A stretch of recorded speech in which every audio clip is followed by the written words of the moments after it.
au moins pour le temps de donner des explications aux Nigériens, mais il vient toujours avec son titre de ministre, il va narguer, il va même profiter pour insulter les gens, à la fin de l'arrogance.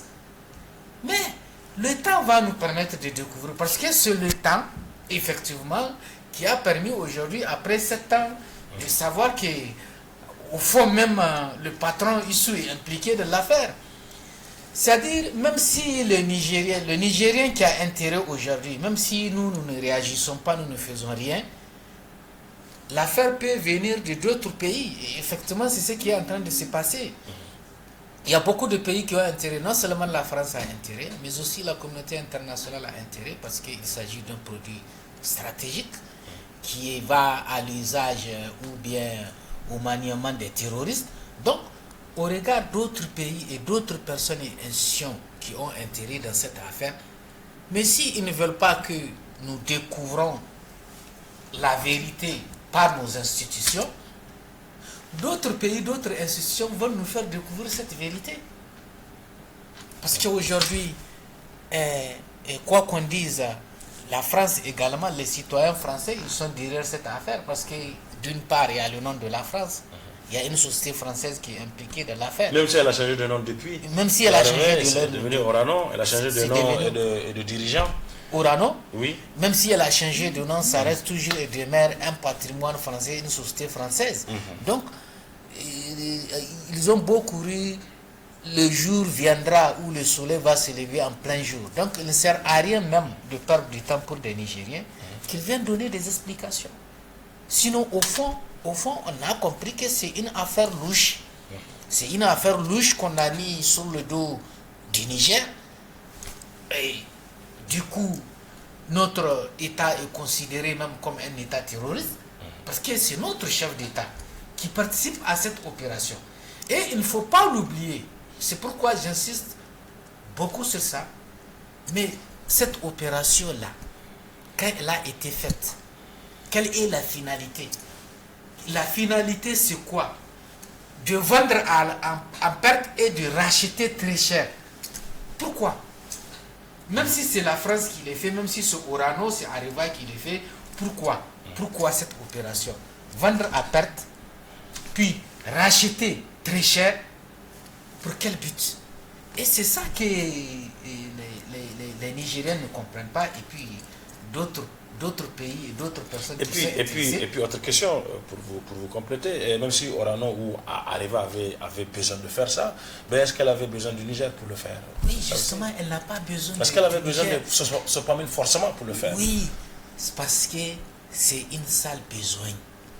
La France ne peut pas accepter que son pays soit mis au devant de cette affaire-là. Donc, on a pris un sous-préfet ou un préfet. On a pris, excusez-moi de l'expression, un pays comme ça, comme le nôtre, ils ont pris comme ça. Je ne sais pas comment vous dire ça. Nous, qu'on se moque de nous qui ne sommes rien. Donc, c'est nous qu'on allait utiliser. Mais s'ils veulent faire ça, pourquoi le Niger doit être impliqué? Parce qu'il n'y a pas que le Niger seulement qui vend de l'uranium. Et l'uranium, là, et tant qu'il quitte le Niger, bon, il a quitté, il est parti, ce n'est plus pour nous. Pourquoi? Donc maintenant, à chaque fois qu'il s'agit des sales choses, des sales besoins, on utilise nos autorités, on utilise le nom de notre pays, mais bon sang, rien que pour ça, Abdraman, les Nigériens ne doivent pas lâcher. Comme on le dit entre guillemets, on a gâté le nom de notre pays. À la fin, cette opération a servi depuis 2011 de financer le terrorisme dans le Sahel. Voilà le but, voilà la finalité. Et c'est ce que les Nigériens doivent comprendre. Issou, il a fait main et pied pour avoir de l'argent liquide aux terroristes qu'il a pris lui-même et l'a amené aux terroristes. Voilà la finalité des choses. Et nous voulons que lui, Issou, donne des explications par rapport à cette question. C'est lui qui doit donner des explications. Aujourd'hui, il n'est plus président. Donc, il faut une dynamique, il faut une synergie qui va amener ce monsieur-là à donner des explications. Parce que toute la question tourne autour de lui. Massaoud, là, lui, il n'a fait qu'utiliser Massaoud. Parce que c'est lui qui a eu le marché. Il s'est levé du Niger, dans l'avion du Niger, il est parti à l'Élysée en France. il a négocié le marché pour que lui, Issou, lui, qu'il ait cette mission-là d'aller négocier, parler avec les terroristes, les amener l'argent qu'il faut pour qu'on libère les gens de Areva. Et il est venu en grande pompe, tout le monde a vu avec son boubou blanc, qu'il a libéré les otages d'Areva. Mais en bas de cette libération-là, voilà ce qui s'est passé. Et c'est depuis cet instant-là que le Sahel a été complètement déstabilisé. Et jusqu'à la date d'aujourd'hui, c'est ce qui continue. Donc nous, ce n'est même pas les 200 milliards. Moi, personnellement, moi je pense que les 200 milliards là, c'est un mini fréquent par rapport. Parce que vous, on a compris, vous insistez pour faire le lien entre cette transaction, cette opération de trading et l'argent que cela a pu générer. Vous faites le lien avec le financement du terrorisme et notamment dans le cadre de la libération des otages et le paiement de rançon pour cette libération. Voilà. Donc, maintenant, les 200 milliards qu'ils ont prêtés à Exim Bank, quand on a vu la garantie pétrolière là, 2000 milliards. 2000 milliards, c'est plus important que 200 milliards, non? Oui, c'est plus important, absolument, non? bien sûr. Donc, ce que je vous dis, il ne faut pas que nous nous focalisons seulement pour l'argent, ça appartient au Niger, ça n'appartient. Non, la conséquence, la finalité, c'est ça qui est très grave. C'est ça qu'il faut considérer selon vous. Ils ont volé autant de milliards, ils ont volé plus que 200 milliards. Raison pour laquelle ce qui est important ici, là, ce n'est pas les 200 milliards. Je suis tout à fait d'accord avec toi. Voilà. Mais on ne peut pas exclure les 200 milliards. Parce que pourquoi? Parce que cet argent-là, est-ce que ça a servi à l'école? Est-ce que ça a servi à la santé? Ça a servi à enrichir quelques individus. Alors, est-ce ça la finalité de venir au pouvoir? Si c'est pour détourner des biens publics, alors on fait des lois, c'est vous qui connaissez. On fait des lois, on dit voilà comment les choses doivent fonctionner. Et ceux qui sont censés faire en sorte que ces lois soient appliquées, c'est eux-mêmes qui violent ces lois-là. Alors, doit-on continuer à considérer que non, il y a cette conséquence qui est grave. Je suis tout à fait d'accord avec toi, mais l'autre conséquence est aussi grave. Parce que c'est ça qu'on appelle l'enrichissement illicite. Alors pourquoi les gens doivent admettre que parce que la personne est en position de pouvoir, la personne puisse s'enrichir avec des ressources qui appartiennent à tout le monde, à tous les Nigériens? Pourquoi? Est-ce ça la finalité de la démocratie? Non, non. Alors, il faut bien qu'on se dise, non, ce qui se passe, ce qui est en train de se passer, ou ce qui s'est passé. Parce que pour eux, certainement que l'affaire là, c'est étouffé, c'est fini, il n'y aura plus. Depuis ce qui s'est passé à l'Assemblée, non, c'est terminé, la page est tournée, avec la légèreté de concertants, où ils prennent les Nigériens pour, je ne sais pas, des démurés qui ne comprennent rien. Or, c'est fini. Alors, comme ça s'est poursuivi ailleurs, où ils n'ont pas d'emprise pour empêcher à ce que ça prospère. Aujourd'hui, c'est en train de prospérer. Et vous parlez de l'Assemblée. Tu poses des questions. Nous, on va poser des questions. Mais face à cette situation-là, qu'est-ce qu'il faut faire? Oui, justement, c'est la question suivante. Mais avant, je propose de continuer dans le cadre de ces réactions. Vous avez beaucoup parlé de l'Assemblée nationale de l'époque. Effectivement, l'affaire a été portée devant la représentation nationale. Je propose de suivre ces premières réactions d'abord de quelques députés, avant de venir au rapport de la commission d'enquête parlementaire, puisque effectivement, à la demande de l'opposition parlementaire de l'époque, une commission d'enquête parlementaire a été mise en place et qui a produit un rapport qui n'a pas fait l'unanimité, puisque la commission s'est divisée au cours de ses travaux et de ses réunions. Avant, donc, je propose de suivre ces réactions de quelques députés au moment où l'affaire a été portée devant l'Assemblée nationale. La société civile a lu cela à 40 dossiers. Nous, on doit avoir plus de 40 dossiers parce qu'il y a des dossiers encore que nous avons. Mais nous avons le dossier de Africaine, nous avons le dossier de 200 milliards, nous avons le dossier de Exxon qui vient de tomber aussi. Nous avons le dossier surtout des salaires, des arrêts de salaire. 30 mois d'arrêt de salaire pour les agents de la mairie, plus les contractuels qui n'ont pas. Il y a tout ça là. Plus, il y a aussi ce dossier où, depuis le mois de septembre, nous sommes payés par des bons de trésor. C'est à quel taux l'Assemblée nationale ne le sait pas? Je pense que personne ne va oser, en tant que représentant du peuple, dire que je ne suis pas d'accord pour la manifestation de la vérité. Les étapes classiques qui concernent les dépôts, n'est-ce pas, de la requête, nous les avons franchis. Nous allons tout de suite déposer, donc il appartiendra à la plénière de l'Assemblée nationale, n'est-ce pas, de prendre ses responsabilités. Et je compte sur les médias afin que les représentants des peuples que nous sommes puissent faire leur travail qui consiste à mettre le peuple nigérien dans ce droit. Vous savez, souvent on peut commettre une erreur sans se rendre compte, parce que le collègue, il fait partie de mon groupe parlementaire, les Patriotes. C'est un collègue qui est en voyage, et d'ailleurs un voyage privé. Et pendant qu'il a fait envoyer ce message sur Facebook, il était en voyage privé à Washington. Donc sans prendre connaissance profonde du dossier, il s'est permis de lancer ces quelques lignes. Mais je crois que lui-même, par la suite, il a reconnu que c'était une erreur de sa part et que nous, membres de son groupe, et du groupe parlementaire des Patriotes, qui sont le même groupe parlementaire que lui, nous sommes solidaires et avec la majorité parlementaire, et nous pensons que les explications que le ministre a données, le ministre Massoud a données, nous sont quand même convaincantes. Vous voulez que nous on se base sur des mensonges, sur des ragots? Je vais vous dire, moi en tant que député national, en tant que citoyen, homme d'affaires, connaissant le Niger, avec une soixantaine d'années, personne ne peut mettre dans ma tête au Niger un individu ou bien un groupe d'individus peut enlever ou détourner 200 milliards. Il n'en est rien. C'est une mise en scène. Juste, les politiciens ont voulu saisir cette occasion-là pour déstabiliser le régime, pour chercher à créer des problèmes et à dire que voilà, à partir du moment où il y a la morosité économique, et voilà ce que les tenants de pouvoir sont en train de faire. La société civile. Voilà, et donc deuxième réaction, puisqu'on va aller très vite, c'est pas une réaction, c'est un élément sur les résultats des travaux de la commission d'enquête parlementaire que je propose de suivre. C'est un élément de notre consoeur télévision Africa 24, élément réalisé par Alizé Mokhtar, journaliste donc à Africa 24. Je propose de suivre.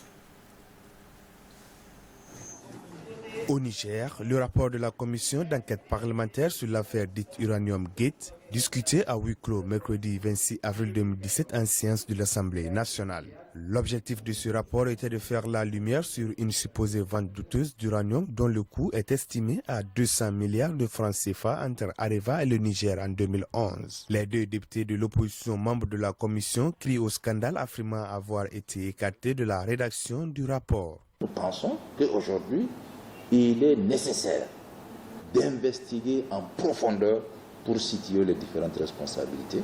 Et nous avons compris que c'est cela que les uns et les autres tentent de noyer à travers cette manière de déposer le rapport à l'insu des membres de l'opposition, ceux par rapport auxquels nous nous insurgeons. C'est à la demande de l'opposition que cette commission a été mise en place. Une affaire dans laquelle l'opposition parlementaire demande la mise en accusation du ministre des Finances, Hassoumi Massaoudou, principal accusé. Faux rétorque le président de la commission. Selon lui, les députés de l'opposition ont refusé de venir valider le rapport. Suite aux auditions que nous avons effectuées et à la vue des documents qui nous ont été présentés, nous pouvons affirmer que une transaction a bel et bien eu lieu entre Sopamine et Areva à travers ses filiales et d'autres partenaires internationaux.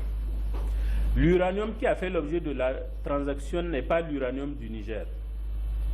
L'argent transféré en Dubaï du compte BNP de la Sopamine qui a servi à l'achat de l'uranium n'est pas l'argent de l'État nigérien ni de Sopamine mais l'argent de Areva. Aussi, des acteurs de la société civile nigérienne ne sont pas restés en marge de cette quête de la vérité. Ils ont porté plainte contre X le 1er avril 2017 pour exiger une enquête au niveau de la justice nigérienne. Pour rappel, l'affaire dite Uranium Gate a été révélée en février 2017 par l'hebdomadaire nigérien Le Courrier, dénonçant un système de vente circulaire d'uranium entre Areva et le Niger via des sociétés russes et libanaises.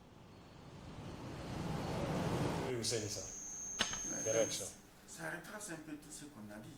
En réalité, ça montre un peu, ça dévoile davantage la nature de ces acteurs-là qui dirigent ce pays depuis pratiquement 13 ans. En réalité, quand on voit un peu toutes ces affaires, parce que ça, ce n'est qu'une affaire. Je me rappelle quand il y a eu l'affaire Africa. Je me rappelle un peu la réaction, un peu la rame contre laquelle ils ont tenté de montrer que c'est un montage contre l'État du Niger et tout, n'est-ce pas? Et finalement, qu'est-ce qui s'est passé? C'est qu'on était obligé de payer, comment on appelle ça? Je ne sais plus combien de milliards au monsieur. Et le même ministre là qui dit on ne va pas lui payer un seul franc. On a dû payer pour pouvoir conserver nos biens en France et également aux États-Unis, n'est-ce pas? Où il a fait les saisies. Oui, il a fait des saisies. Et je crois même cette histoire, c'est un peu ça qui a mené l'affaire Uranium Gate, parce qu'il voulait faire même comment ça s'appelle, saisie du compte de Dubaï pour pouvoir entrer dans ce droit. Voilà un peu comment nous sommes en train de gérer, avoir affaire à des gens qui ne veulent pas dire la vérité, qui pensent pouvoir, parce qu'ils ont une majorité, mettre tout le monde dans l'écart et imposer leur vue. Gérer de manière opaque, sans aucune transparence. Et on a vu un peu les transformations, quand les gens parlent de transformation. On a vu qu'est-ce qui s'est transformé, qu'est-ce qui a changé. Dans le quotidien des citoyens, les gens sont en train d'être paupérisés, pendant que de l'autre côté, on voit les gens, 6 jours au lendemain, qui sont devenus des milliardaires, des multimillionnaires. Mais à partir d'où? C'est à partir d'où? Avec quoi? Ce n'est pas les ressources du pays. La dernière fois, j'ai vu un écrit qui montre un peu le taux d'endettement, le niveau d'endettement de notre pays. Et on se dit non, il n'y a rien, il ne faut pas s'alarmer et tout. Ça pose un sérieux problème. Les gens doivent quand même prendre conscience de ça et puis essayer de mettre fin à ces histoires, à ce qu'on est en train de vivre aujourd'hui. Bon, là, la question principale, et vous l'avez évoquée par anticipation tout à l'heure, vraiment c'est à vous que je la pose, effectivement. Qu'est-ce qu'il faut faire maintenant? À quoi peut-on s'attendre? Quelles conséquences cela pourrait avoir selon vous? Oui, moi-même je suis préoccupé, c'est pour cela que j'ai posé la question. J'ai posé la question en connaissance de cause. Depuis 2017, depuis 2017, nous sommes sur cette affaire et qui ne finit pas. Et il y en a bien d'autres, bien avant ça, il y en avait eu beaucoup d'affaires comme ça. Et c'est pour dire à la fin, nous sommes dans un pays de l'impunité. Ceux qui nous dirigent aujourd'hui, nous ont fait tellement de choses, de mauvaises choses, j'allais dire. De mauvaises choses, j'allais dire. Mais jusqu'à présent, rien n'est arrivé contre eux. Rien ne les a empêchés encore. Et c'est pour cela que j'ai dit que ça ne peut pas continuer comme ça. Il faut que les Nigériens se rendent compte que, effectivement, ces gens qui sont au pouvoir aujourd'hui, ils se sont vêtus de l'impunité. Pour eux, aujourd'hui, ils ont clôturé cette affaire, c'est déjà passé, c'est déjà parti. Même maintenant, le fait que ça rebondit, ce n'est pas de... Aucun Nigérien n'a fait quoi que ce soit pour que ça soit ainsi. Donc, on se rend compte qu'à l'évidence, c'est un régime de l'impunité. Jusqu'à quand ça va continuer, je ne sais pas. Mais, ce qu'il faut retenir, c'est qu'il y a de gros problèmes. Il y a de gros problèmes. Si, aujourd'hui, ils ne veulent pas que justice soit faite, mais la justice, elle va venir d'ailleurs, parce que cette affaire de l'Uranium Gate, là, ça ne concerne pas seulement le Niger. Il y a d'autres pays qui sont impliqués. Alors, Abdraman, je vais reposer la même question. Qu'est-ce qu'il faut faire? Mais ce qu'il faut faire là, et normalement, c'est à un juge indépendant qu'on doit remettre l'affaire. Il doit faire des investigations. Il doit voyager et aller partout où les traces ont été soulignées dans cette affaire. Mais malheureusement, ce sont eux qui sont au pouvoir. Et les juges même qui sont là, on a dit ça depuis des années. Dans toutes les hautes juridictions, Cour de cassation, Cour de compte, patati, patata, partout où vous partez, depuis Issou, les juges qui étaient là jusqu'à présent, ce sont eux qui sont là. De n'importe quelle juridiction que tu parles, la plus haute, tu vas faire tout, tu vas arriver au plus top niveau de juridiction. Issou, Si ce n'est pas un gars de Ilela qui l'a nommé là, chez lui, son frère, non, il doit avoir nommé quelqu'un de Tareya. Non, il faut appeler le chat par son nom. Je vais te citer. Si tu vas à la Cour constitutionnelle, c'est un gars d'Ilela qui est là. Si tu vas à la Cour de cassation, c'est aussi un autre d'Ilela qui est là. Si tu vas à la Cour de compte, c'est un militaire de Tareya qui est là. Oui, en fait. Voilà la vérité. Non, mais c'est des magistrats. C'est la raison pour laquelle on ne peut rien faire. Oui, mais c'est des magistrats nigériens. Donc, qui ont le droit de se retrouver dans toutes les juridictions s'ils sont nommés ou s'ils ont la compétence pour ça. Donc, vraiment, il faut mon frère. Il faut pas. Non, le débat. Non, j'ai dépassé ça. Le débat ne porte pas je dépasse ça. Le débat ne passe pas ça. Voilà. Vous avez demandé qu'est-ce qu'il faut faire. Mais tout le monde veut s'adresser à la justice, non? Mais la justice animée par qui? Il faut dire la vérité. La justice, elle est animée par qui? Par des magistrats. Les magistrats qui sont là. Les magistrats qui sont là. Mais écoute, comme des magistrats qui sont. Moi, je te parle en connaissance de cause. Oui. Parce que face à cette situation, les Nigériens, s'ils le savent, c'est des juges qu'on doit récuser. Ils doivent être récusés, ça, c'est de droit. Donc, raison pour laquelle on va parler, papoter, mais rien ne va se passer. Parce que les institutions et les hommes qui sont censés faire les choses là, ils ne vont pas les faire. Hein. Moi, c'est la vérité que je vous dis. Hein. Si vous voulez qu'on fasse là, il faut qu'on ait des gens qui sont prêts à faire quelque chose.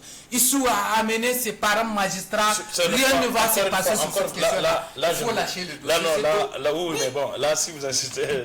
C'est la vérité, qu'on ne veut pas écouter et c'est comme ça. Merci. On va suivre les réactions des gens, les réactions des quelques téléspectateurs. Nous allons commencer avec celui-ci. C'est M. Tade Amadou qui nous écrit. Il habite, c'est un citoyen de la capitale, il habite à Niamey. M. Tade Amadou, il dit bonjour. Avec ces scandales, s'ouvre la boîte à Pandore et conséquemment, entre griffes, comme on dit dans une de nos langues locales, la lune qui tombe sur Issoufou et son régime. Mais ce qui choque ici, c'est qu'un président de la République s'érige délibérément en chef de la Camorra et que l'ignorance pousse un ministre de la République à dire que l'argent a été gagné sans rien faire. Chers compatriotes, nous sommes foutus et frères et sœurs de Tareya, vous avez été abusés. Attendons l'affaire plus cabreuse du pétrole. C'est ce que je viens de dire. En réalité, tout ce qu'on est en train de connaître là, n'est-ce pas? C'est lié au fait que, bon, ils sont venus au pouvoir, ils pensent que c'est à eux, ils peuvent gérer comme ils l'entendent. C'est des ressources là. Mais quand vous voyez la hargne, quand vous parlez de ces questions-là, est-ce que, de tout temps, est-ce que ces questions-là ont été gérées? L'uranium a été géré de cette façon opaque? Non. Les gens dénonçaient l'opacité. La France a imposé. À partir de la décennie 2000, on a vu comment la société civile s'est impliquée.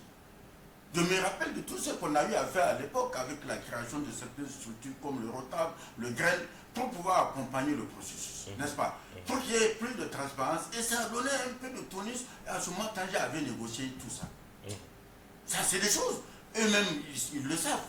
Mais alors, aujourd'hui, on pense qu'on est en position de pouvoir. D'abord, on commence par montrer que ça ne vous engage pas, vous, citoyens, vous n'avez pas à chercher à savoir quoi que ce soit. Mais alors, c'est quel type de gestion? Ça montre tout simplement une chose. Les gens sont dans l'opacité totale, ils ont décidé de gérer dans l'opacité. Et l'autre aspect que ça ressort. Parce que quoi qu'on dise, ça a eu un impact, ça les a ébranlés, cette révélation-là. N'est-ce pas? L'image qu'ils ont passé leur temps à vouloir vendre à l'extérieur, pour montrer que c'est des dirigeants modernes, en termes de respect des valeurs démocratiques, en termes de respect de bonne gouvernance. Et alors, ça là. Il y a bien d'autres affaires qui ont commencé dans lesquelles le nom du Niger a été éclaboussé par des actes qu'ils ont eu à poser. Alors, ça montre un peu plus que l'image qu'ils ont tenté de projeter à l'extérieur. Aujourd'hui, c'est une information qui a circulé partout, alors qu'Issouf venait de recevoir un prix international, le prix Mo Ibrahim, qui consacre, comme on avait dit, les dirigeants qui respectent la démocratie et la bonne gouvernance dans leur pays. Alors, ça pose un sérieux problème. Monsieur Abou Ousmane, qui nous écrit depuis Zender, il dit bonjour le panel, les Nigériens sont juste pressés. L'ancien président de la République sera rattrapé par tous les actes posés contre ce pays. Les doigts des pauvres Nigériens, pour qui l'eau potable est un luxe, triompheront certainement sur les dirigeants véreux.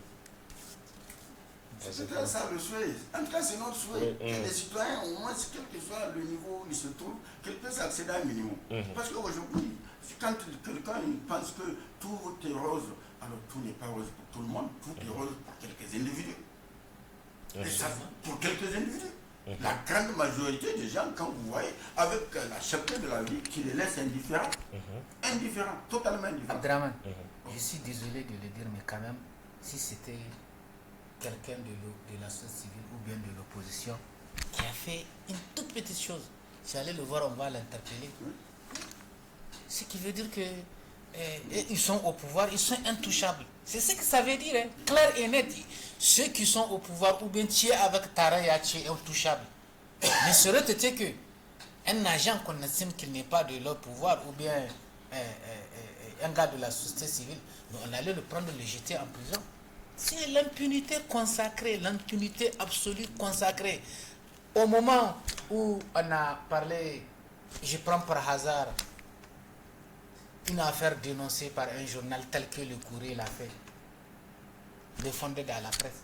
C'est sur la base d'une information cueillie dans un journal que le procureur de la République a engagé des poursuites. C'est pas ça, non? Mais ici, qu'est-ce qu'on attend? Donc c'est pour vous dire, les juges qui sont là ne sont pas prêts à poursuivre ces gens. Donc on va venir parler dans le vide. On va parler dans le vide et rien ne va se passer. Parce que voilà le système. Le système que Issou avait instauré depuis qu'il était au pouvoir jusqu'à présent, c'est ça qui est là dans le milieu judiciaire. Et rien ne va avancer tant que cela ne va pas changer. Mais on a des procureurs qui sont censés se saisir de cette affaire. Nous avons tout un pôle économique que nous avons mis. Au Niger, on est là pour la beauté de l'habit. On va faire une architecture, on va nous prendre comme un pays de démocratie, un pays des droits de l'homme. Mais au fond, c'est du balbé là. Tu connais l'oiseau la balbé là? Monsieur Moussa Zakari, qui nous écrit depuis Walam, c'est une centaine de kilomètres de Niamey, il dit: cette affaire de rebondissement de l'uranium lève encore plus le voile sur deux aspects. La gestion combien désastreuse des biens de ce pays et la gestion du terrorisme qu'ils sont censés combattre. Finalement, à quand le retour de la lumière dans la gestion des affaires? Comment nos dirigeants veulent-ils qu'on croie en eux avec ce chapelet d'affaires escabreuses qu'ils nous servent? S'ils avaient autant de dextérité à gérer qu'à duper le peuple, le Niger serait l'un des pays les plus prospères de ce monde. Je partage entièrement ce qu'il a dit, n'est-ce pas? En fait, il présente autre chose tout à l'heure quand j'ai dit l'image qu'il projette, mais pas ici. Pas ici, parce qu'à l'interne, les gens ont découvert qui ils sont. En réalité, à travers les agissements et tout, je suis tout à fait d'accord par rapport au dysfonctionnement de la justice. Tout le monde le sait, ça dysfonctionne. Tout le monde est d'accord que la gestion des ressources des biens publics, cette gestion, c'est une gestion, comme on avait dit, qui est en train d'être faite. Une gestion patrimoniale, une gestion privée des biens, de tout ce qu'on a vu. On décide de les PP, qu'on signe à tout le bras, PPP, partenariat public-privé, pour permettre à des gens de pouvoir s'enrichir. Tout ça, ça change quoi dans le quotidien des citoyens? Parce que c'est la préoccupation. Moi, je vais dire, vers des comment on appelle ça pour dire, c'est des marchés on donne, avec des rétro-commissions. Comme tu l'as dit, Dourana, ça veut dire que s'il n'y a pas que ça, il y a beaucoup d'affaires, c'est des affaires, c'est tout le temps, comment on va dire, c'est tout le temps intéressé. Y compris les marchés publics et tout. Tout est intéressé. Et ils sont impunis, comme on le constate, bien évidemment. Tout le monde le sait. Quand les gens disent, quand Bazoum a dit qu'il va lutter contre la corruption et l'impunité, bon, les gens ont acclamé. 2 ans après, rien. Qu'est-ce qui s'est passé? Monsieur Zakaria Ouchabi, qui nous écrit depuis le quartier aéroport à Niamey, peut-être une question adressée à vous, Maître Lurana. Il demande, et il dit, je cite, « Je demande si, compte tenu de l'évolution du dossier à l'international, si le Niger ne peut pas se constituer partie civile pour rentrer dans ses droits et châtier tous ceux qui sont impliqués dans cette affaire. » Je suis parfaitement d'accord avec lui. Parce que ici, là, à l'interne, nous, on ne peut pas faire quelque chose. On ne peut rien faire. Ce qui s'est passé durant 13 ans, là, c'est ça qui va continuer. Parce que ici, au Niger, il n'y a pas de juges prêts qui vont se saisir de cette affaire. Ça, il ne faut pas se nourrir. Sa question est, au vu de l'évolution du dossier à l'international, est-ce que le Niger peut se considérer partie civile? Certainement, il doit parler devant une juridiction internationale. Mais bien sûr, nous, on va attendre jusqu'à ce que la procédure soit ouverte là-bas pour que nous allons partir, nous constituer partie civile. Pourquoi on ne peut pas faire ça dans notre pays? Donc là, sa question même nous met à une justice vraiment familiarisée, une justice sélective. Donc la justice au Niger, wallah, elle ne peut rien faire avec les juges qui sont là. Les juges qui sont là, qui sont censés faire là. Si c'est eux qui sont là, wallah, rien ne va se passer. Rien ne s'est passé depuis 13 ans et rien ne va se passer durant le temps qui va leur rester au pouvoir là. Donc ça, il ne faut même pas qu'on se couche là-dessus. Hein. Il ne faut même pas espérer que quelque chose va se passer, que la justice nigérienne doit faire quelque chose. Non, Abdraman, il faut que nous nous réveillons. Hein. Il ne faut pas que nous... Moi, je suis du milieu et je vous dis, c'est la vérité. La justice nigérienne, à l'heure actuelle et avec les acteurs qu'elle a là, elle ne pourra rien faire. Comme elle n'a rien fait durant 13 ans là, c'est pour cela que même aujourd'hui là, elle ne peut rien faire. Tant que les choses ne changent pas. Tant que les choses ne changent pas. Et c'est la justice qui est censée faire quelque chose. Hein. Oui, mais la séparation de pouvoir mettre les Rwanda. Dans une démocratie, les trois pôles de pouvoir sont là. Comment dire, qu'on connaît. Le pouvoir législatif, le pouvoir judiciaire. Il faut que c'est... Mais quand il n'y a pas cette indépendance, ça pose un sérieux problème. N'est-ce pas? La démocratie, moi je dis, c'est une démocratie de façade qu'on est en train de... Je l'ai toujours dit et je le soutiens.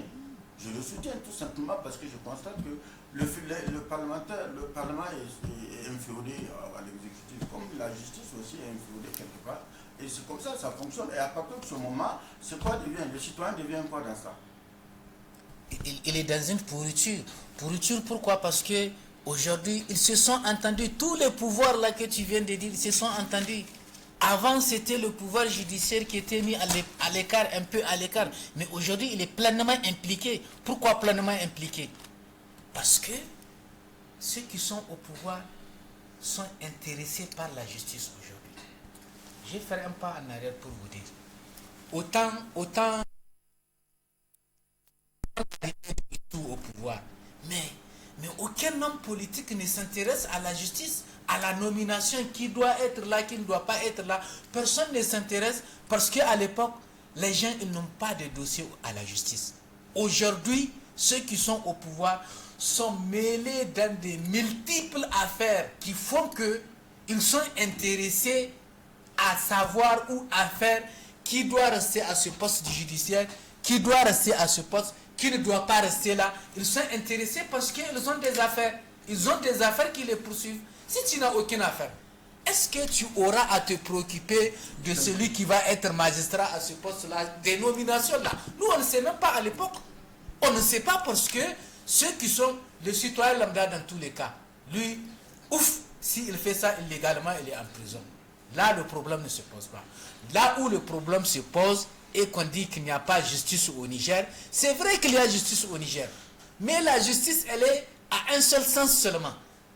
Les opposants et les citoyens lambda. Mais ceux qui sont au pouvoir là, tant que c'est eux qui sont concernés là, rien ne va se passer. Et raison pour laquelle ils ont fait en sorte que rien ne se passe, raison pour laquelle rien ne va se passer, parce qu'ils ont nommé, ils ont désigné des gens qui répondent directement. C'est ça qu'on appelle quand ils tendent ta main. Tu nommes quelqu'un qui n'est pas loin de toi. Quelqu'un, quand tu tends ta main là, tu vas le toucher. Et quand tu vas parler là, il va t'écouter. La conséquence, c'est quoi, mon grand frère? La conséquence, c'est qu'aujourd'hui, la justice nigérienne, le pouvoir a nommé ceux qu'ils veulent pour se protéger. Et ceux-là qui sont nommés pour protéger le pouvoir, eux-mêmes, ils profitent. Ils font ce qu'ils veulent. Raison pour laquelle aujourd'hui, tu pars, tu prends une décision de justice aujourd'hui, même si ça ne concerne pas le pouvoir. Tu vas voir que, deux fois, vaut mieux même que tu laisses ton problème comme ça. Quand tu vas devant un juge, il devient plus compliqué. Parce que le juge ne fonctionne plus selon la loi. Ce n'est pas la loi qui l'a amené là, c'est le politique qui l'a amené. Donc il fait ce que le politique veut Et il profite lui aussi, il fait ce qu'il veut. Voilà le contexte dans vous êtes avocat, mais si sommes. les gens ne vont plus devant les juridictions, vous serez en chômage. Vous êtes avocat. Mais avant de... Non. Mais dans la vie, on a appris à se débrouiller. Donc, en tant qu'avocat, vous devrez plutôt encourager les gens à aller devant les juridictions. Non. Vous devez plutôt encourager. Non, voilà, je n'encourage pas. Tant que c'est la seule condition que j'encourage, c'est quand il y a des troubles, il y a bagarre. Wallahi, là, je veux que les gens partent pour que ça se calme. Mais aujourd'hui, là, wallahi, certaines justices, quand tu vas là, tu vas aller compliquer ton problème. Merci. C'est tout. Merci, Maître Leroy. Oui. Parce que les sentiments prennent sur le droit. Merci à vous également, Ousseini Issa. Merci, mesdames, messieurs, de nous avoir reçus chez vous pour Presse Plus de cette semaine. Excellente suite de programmes sur la télévision Bonfaré. À la semaine prochaine, Inch'Allah. Au revoir.